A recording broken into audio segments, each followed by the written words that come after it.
in the Los Angeles International Airport terminal crackled with the usual frantic energy, a symphony of rolling suitcases and final boarding calls. But at gate C-27, a different kind of tension was brewing, sharp and ugly. A gate agent, her face, a mask of pinched authority, stood blocking the way for a black man holding a first-class ticket. Her words, spoken just loud enough for the entire boarding area to hear, were a public condemnation. So this line is for first-class passengers only. You don't belong here. The man stood his ground, calm and silent, as the accusation hung in the air. Little did she know the ID card in his wallet was about to turn her world upside down, proving not only that he belonged, but that he was, in fact, in charge. The hum of LAX was a familiar beast to Justin Grant. It was a chaotic living entity, a nexus of 1,000 stories intersecting for a brief transient moment before scattering to the winds. He navigated the throngs of people with the practiced ease of a man who spent more time in airports than in his own home. Today he was deadheading, flying as a passenger to get to his next assignment. His flight was from Los Angeles to Chicago, where he would be taking command of an international flight to London the following morning. For these repositioning flights, he never wore his uniform. It was an unwritten rule among pilots. Off the clock was off the clock. It invited too many questions, too many requests, and a level of scrutiny he preferred to shed, along with the crisp white shirt and epaulets. Instead, he was dressed in a way that felt like a deep exhale, a simple, well-fitted grey hoodie, dark denim jeans, and a pair of pristine Nike sneakers that were his one sartorial indulgence. On his wrist was a pilot's watch, a complex piece of engineering that was the only subtle hint of his profession.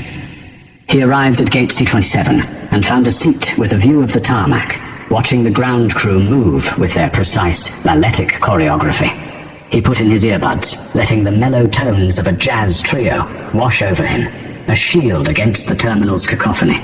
He was an observer by nature and by profession. From 38,000 feet, the world was a map of patterns and systems. Down here, it was a tapestry of human emotion, and today, the dominant thread was stress.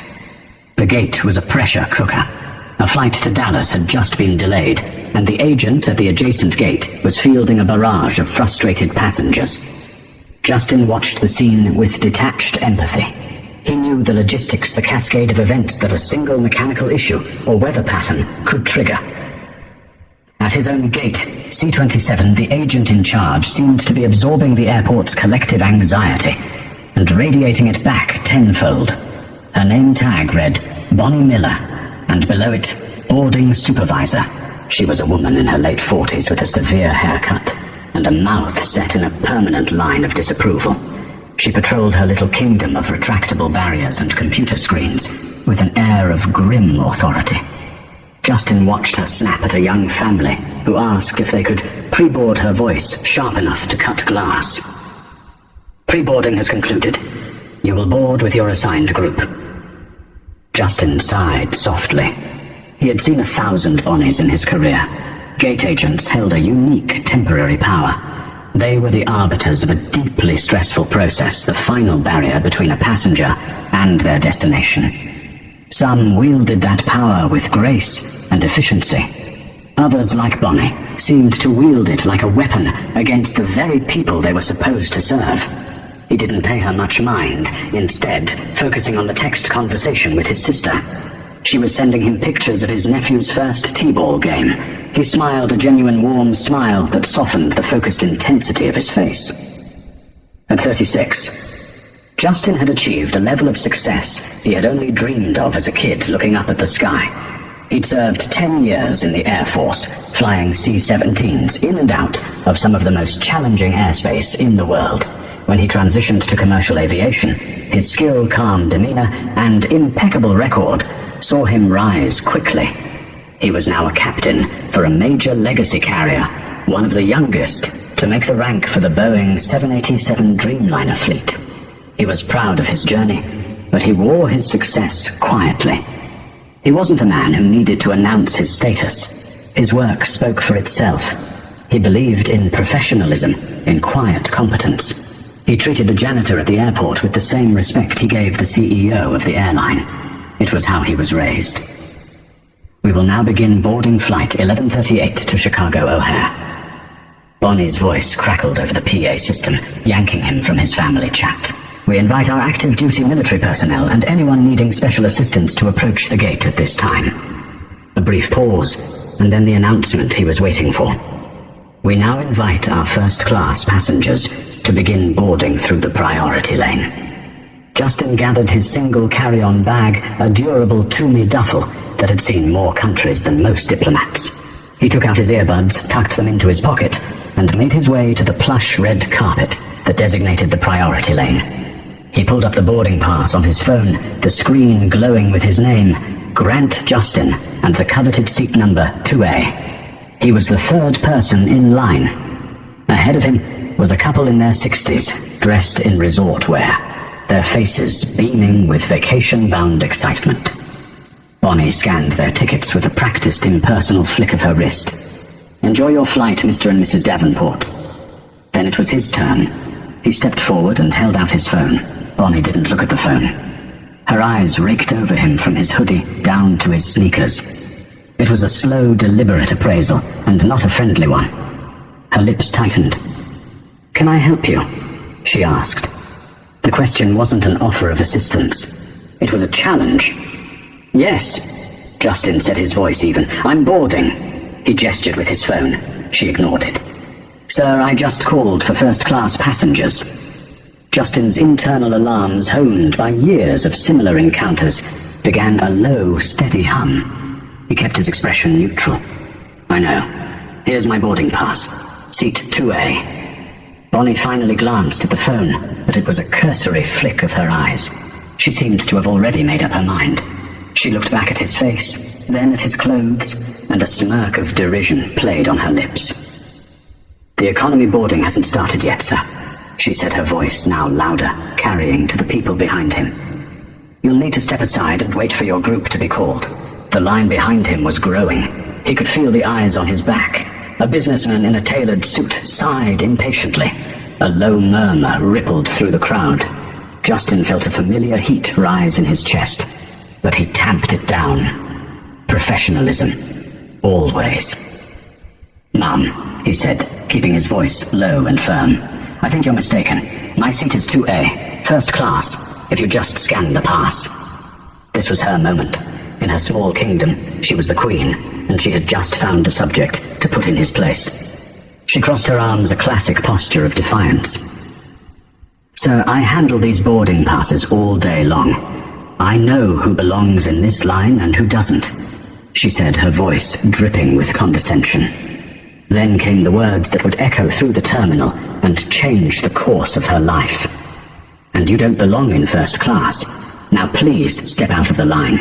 You're holding up our actual premium passengers." The words, "actual premium passengers," were delivered with a pointed stare, a clear insinuation that he was something less, something other. The humiliation was sharp, public, and utterly undeserved. The quiet hum of Justin's internal alarms became a roaring siren. But on the outside, he remained a statue of calm. He had been trained for moments of extreme pressure. While this wasn't a cockpit emergency, it was an emergency of a different kind, one of dignity and respect, and he was about to handle it with the precision of a captain. The air at gate C-27 grew thick and heavy. Bonnie Miller's declaration, "You don't belong in first class," had created a small toxic bubble of silence that expanded outward, quieting the ambient chatter of the terminal. Every head in the immediate vicinity turned towards the confrontation. Justin Grant stood at the epicenter, the target of dozens of curious, pitying, and judgmental stares. The businessman directly behind him, a man named Frank Peterson, cleared his throat audibly. He was a man in his late 50s, with silvering hair and the weary but polished look of a frequent flyer. "Ma'am," Frank began, his voice laced with annoyance, "the gentleman is just asking you to scan his pass. It would be much quicker than this debate." Bonnie shot Frank a venomous look, her authority now challenged on two fronts. "I will handle this, sir. Please remain behind the line." She turned her full, formidable attention back to Justin. For the last time, you need to step aside. I don't have time for this." Justin took a slow, deliberate breath. He could feel his heart rate elevate, the familiar fight-or-flight response kicking in. He chose to fight, but not on her terms. He would not raise his voice. He would not show the anger that was coiling in his gut. He would meet her unprofessionalism with unshakable composure. "Ma'am, your job is to scan the boarding passes of the passengers for this flight." He stated his voice, a calm, resonant baritone that carried a natural authority. "My name is Justin Grant. My seat is 2A. I am a passenger on this flight. I am asking you professionally to please scan my boarding pass." He emphasized the word professionally, a subtle jab at her own conduct. It was not lost on her. A flush of angry red crept up her neck. She saw his composure not as a sign of maturity, but as a form of insolent defiance. In her mind, he was a fraud, someone who had perhaps bought a stolen ticket or was trying to scam his way into a better seat, and his calm demeanor was just part of the act. Her biases were a filter through which she viewed the entire interaction, distorting it into a confirmation of her own prejudices. "I don't need you to tell me my job," she snapped. "And I've seen your type before. You buy a cheap economy ticket and then try to sneak into the priority line, hoping we're too busy to notice. It's not going to work. Not today. My type." Justin repeated the words softly, letting them hang in the air. The accusation was no longer just about his ticket. It was about him, about the color of his skin, about the hoodie he wore. It was a classic ugly stereotype, now voiced aloud in a federal building. Frank Peterson behind him muttered, "Oh, for God's sake," loud enough for several people to hear. A young woman, a few places back in the economy line, had her phone out, discreetly recording the entire exchange. Bonnie was too deep in her power trip to notice the shifting mood of the crowd. She felt emboldened, righteous. "Yes, your type. Now are you going to step aside, or do I need to call airport security?" The threat was the final straw. It was an escalation from accusation to potential criminalization, all for trying to board a flight for which he held a valid, paid-for first-class ticket. Justin held her gaze. The calm in his eyes was now something different. It was no longer just composed. It was glacial. It was the look of a man who had made a decision. He had given her every chance to de-escalate, to simply do her job. She had refused, choosing instead to publicly humiliate him and threaten him. "You will not be calling security," Justin said. The tone of his voice changed. The politeness was gone, replaced by a quiet command that made the hairs on Bonnie's arms stand up. "You will, however, regret this conversation." He slowly, deliberately reached into the back pocket of his jeans and pulled out his wallet. It was a simple, worn leather wallet. He didn't flash it open. He opened it methodically, his fingers going to a specific slot behind his driver's license. The people in line leaned forward, craning their necks to see what he was holding. Bonnie squinted, her belligerence momentarily replaced by confusion.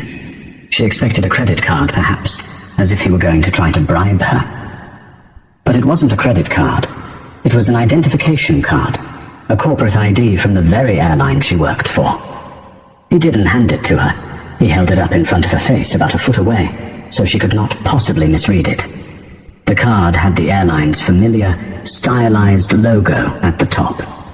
Below it was a picture of him, not in a hoodie, but in a crisp pilot's uniform, a captain's 4 stripes gleaming on his epaulets.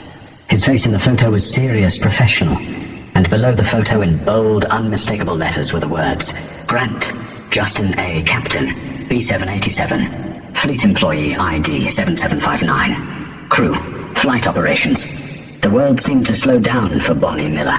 Her eyes darted from the photo to the man standing in front of her, then back to the photo. The man in the relaxed fit hoodie and the man in the authoritative uniform were one and the same. The letters swam before her eyes. Captain, not a passenger trying to scam his way into a better seat. Not some random person she could bully. He was a captain, for her airline, on the most prestigious fleet they had. A wave of nausea washed over her.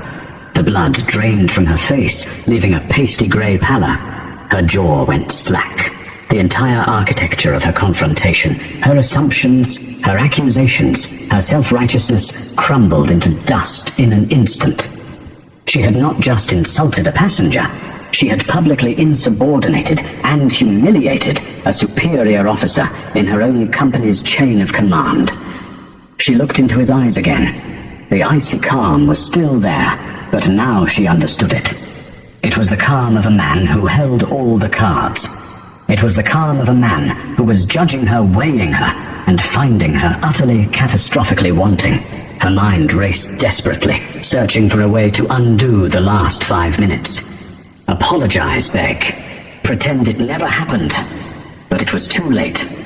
The words were out there. The crowd had heard. The damage was done. Her body, trained by years of rote procedure and a dim memory of company hierarchy, reacted before her brain could form a coherent thought. Her posture snapped straight. Her hand, trembling slightly, came up in a salute. It was a clumsy, awkward gesture part, military salute part, pathetic wave of surrender. It was the most shocking moment of all. A gate agent saluting a man she had just tried to eject from her line.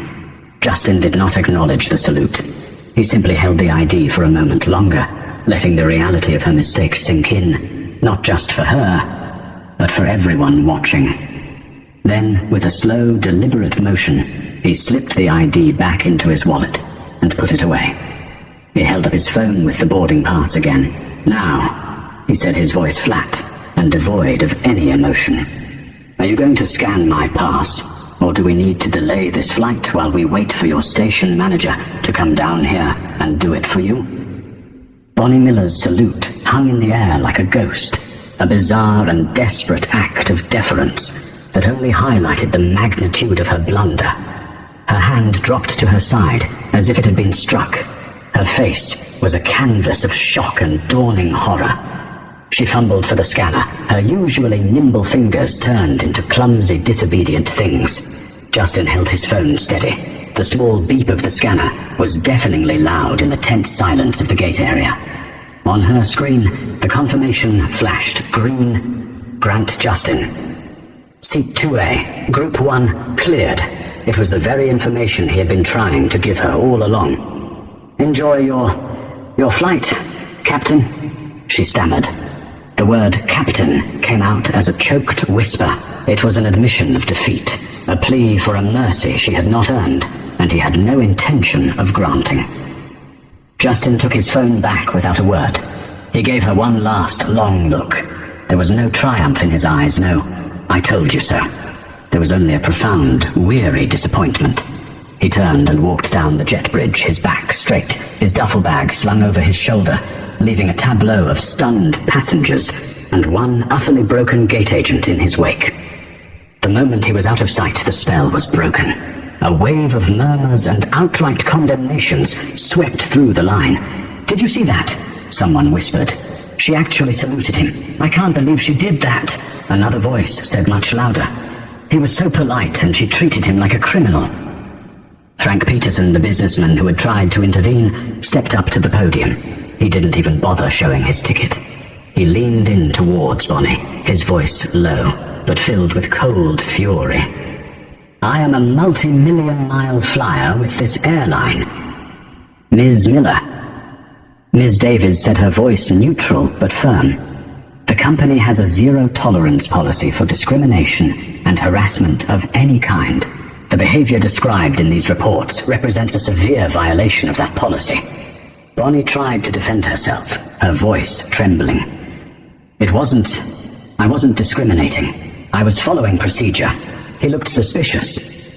Captain Henderson, who had been silent until this point, leaned forward into his camera. His face filled the screen, his eyes like chips of flint. He was not in uniform, but he radiated more authority in a simple polo shirt than Bonnie had ever managed with her supervisor's badge. "Suspicious."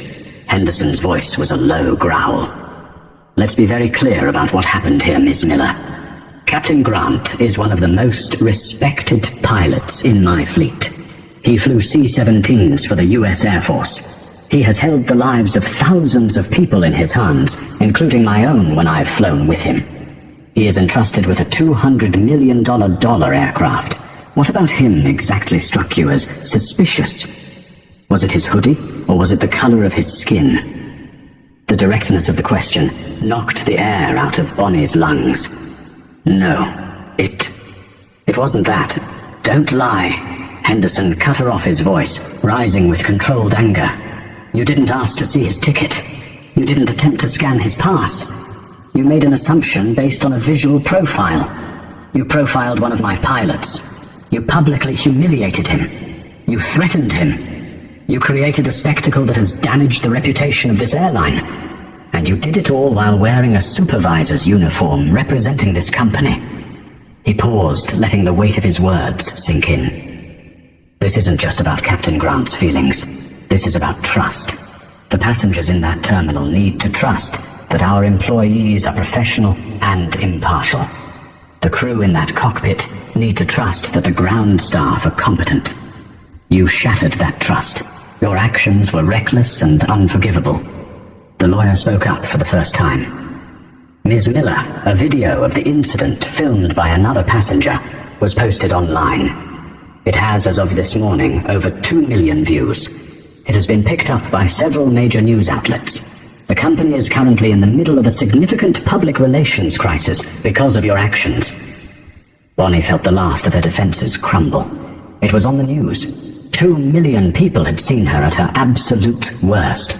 The shame was a physical thing, a crushing weight on her chest. Due to the severity of the violation, Ms. Davies continued, her voice clinical, the multiple corroborating sources, the history of related complaints, and the significant reputational damage to the company, we are moving for immediate termination of your employment for cause. For cause. The words were a death sentence for her career. It meant no severance package, no continuation of benefits. Her pension, which she was only 3 years away from collecting, was now in jeopardy. 22 years of service erased. Please, she begged, tears now streaming down her face. Don't do this. I'll take sensitivity training. I'll do anything. I need this job. Captain Henderson's face softened, but not with pity. It was with a kind of sad finality. Ms. Miller, the time for training was 22 years ago. The time for a second chance was after the first complaint in 2018. The time to do the right thing was when Captain Grant politely asked you to scan his pass. You made your choice, and now you have to live with the consequences. We all do. The call ended. Bonnie was left staring at a blank screen, the silence of her living room, a roaring testament to her failure. It wasn't just a job she had lost. It was her entire identity. She was Bonnie, the airline supervisor. Without that, who was she? Just a middle-aged woman with a mortgage, a tarnished reputation, and a future that had suddenly become terrifyingly uncertain. The karma was not a lightning bolt. It was a slow, systematic dismantling of a life built on a faulty foundation. She had judged a man by his cover, and in doing so, had written the last damning chapter of her own story. The world she had tried to keep Justin Grant out of a world of respect, privilege, and belonging had just ejected her with brutal, irrevocable force. Weeks turned into a month. The story, after a brief, intense flare-up in the media, faded as the news cycle moved on. The airline released a public statement reaffirming its commitment to diversity and promising enhanced training for all customer-facing employees. For the public, the incident was over. But for the people involved, the ripples continued to spread. Bonnie Miller found that her 22 years of experience meant nothing. The for-cause termination was a red flag on her record that no other airline would touch. She applied for other customer service jobs at hotels, rental car agencies, but the story was out there. A quick search of her name brought up news articles and the viral video. She was unemployable in the industry she had known her whole adult life. She eventually took a job as a cashier at a large grocery store. The name tag on her new uniform, a constant, humiliating reminder of the supervisor badge she had lost. The power trips were gone, replaced by the monotonous beep of a scanner and the forced polite refrain of, "Did you find everything you were looking for today?" For Frank Peterson, the incident solidified a new sense of purpose. He wrote a widely circulated article on LinkedIn about his experience, not just condemning the prejudice, but praising Justin's professionalism. He made good on his promise, shifting a portion of his company's travel budget to a competitor, but he also engaged directly with Captain Henderson, offering his firm's services pro bono to help develop a new, more effective corporate training module based on real-world scenarios. At LAX, the atmosphere at Gate C27 changed. Samantha, who had been praised for her calm handling of the situation after Bonnie's removal, was promoted to boarding supervisor. She made it a point to greet every single passenger with a smile, treating the person in a t-shirt and jeans with the same courtesy as the one in a designer suit. She knew she wasn't just boarding a flight, she was setting a tone. And for Justin Grant, life returned to its familiar rhythm of flight plans, takeoffs and landings. He flew his trip to London and several more after that. He never spoke of the incident with his colleagues unless they brought it up. And when they did, he would simply nod and say, "It was handled." He hadn't wanted revenge, and he took no pleasure in Bonnie's downfall. His goal had been accountability, and that had been achieved. One crisp autumn afternoon, he was walking through the terminal at O'Hare, heading to his next flight, when he saw Samantha at the gate. She was briefing her team, her voice confident and clear. She saw him, and her face broke into a warm smile. "Captain Grant," she said, walking over to him. "It's good to see you." "You too, Samantha," he replied, shaking her offered hand. "Congratulations on the new position. It's well deserved." "Thank you, Captain," she said, her expression turning serious. "And thank you for what you did. You didn't just stand up for yourself. You stood up for all of us who believe in doing this job the right way. You made things better here." Justin was taken aback by her sincerity. "I just did what I thought was necessary." "Well," she said with a smile, "it worked." He wished her a good flight and continued on his way, the exchange leaving him with a sense of quiet satisfaction. He hadn't set out to be a catalyst for change, but by simply demanding to be treated with the dignity he deserved, he had become one. As he settled into the familiar left-hand seat of the 787's cockpit, he looked out at the vast expanse of the airfield. Planes like silver birds were taking off into the endless blue sky, each one a testament to rules, procedures, and trust. He had fought a small, ugly battle on the ground to protect the integrity of that world. It had been an unwelcome diversion, but a necessary one. He keyed the microphone. "Chicago Tower, this is Flight 84, ready for pushback." The controller's voice came back clear and routine. The checklists were complete. The passengers were settled. His first officer gave him a thumbs up. He was back where he belonged, not in a specific seat, but in a role defined by responsibility and respect, a respect he had not only earned, but reclaimed. With a gentle push of the throttles, the massive aircraft began to move, leaving the terminal, and all the drama it held far behind as it pointed its nose toward the boundless horizon. The story of Captain Justin Grant and the gate agent who told him he didn't belong isn't just a tale of a single dramatic confrontation. It's a powerful reminder that our assumptions can have devastating consequences, and the true authority comes not from a title or a uniform, but from character and integrity. In a world where snap judgments are all too common, Justin's unwavering professionalism stands as a testament to the quiet power of holding your ground and demanding the respect you've earned. His actions triggered a chain of events that didn't just punish one person's prejudice, but also created a positive ripple effect, leading to real change. If this story resonated with you, please hit that like button and share it with someone who needs to hear it. These stories matter, and your support helps us bring more of them to light. Don't forget to subscribe to the channel and click the notification bell so you never miss a new video.